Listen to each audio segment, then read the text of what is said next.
Finally, na-file na yung impeachment case. Kamusta naman ho yung impeachment case, Madam VP? Okay lang ho ba sa'yo yun? Okay din yung impeachment case. Paanong naging okay? Baka pati kaming magagaling na politician ay tirahin din. Ako lang yung ang tinitira nun. Sigurado ho ba kayo at baka imbestigahan pati ex-girlfriends at ex-wives ko? Ako lang ang iniimbestigahan nun.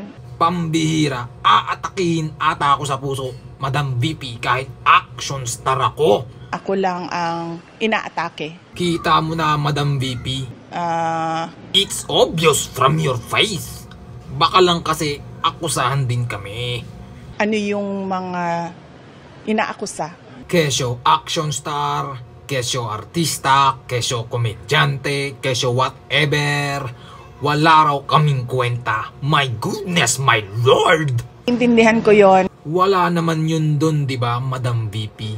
Isa lamang ang ating misyong lahat. Yun ay...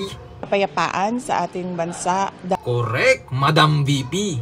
Yan ang lagi kong sinasabi, di ba? Tsaka... Susunod din yung kaunlaran.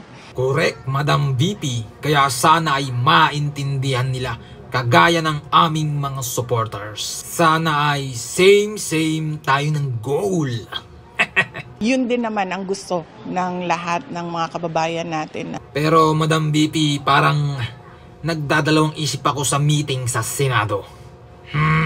Pwede namang hindi pumunta. Baka naman lalo kaming mabatas niyan, Madam VP.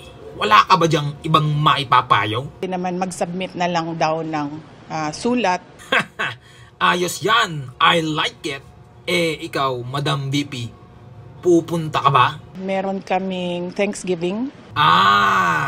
So sa susunod na meeting ka na lang pala pupunta. Uwi din ako dito sa Davao City. What? My goodness, my lord!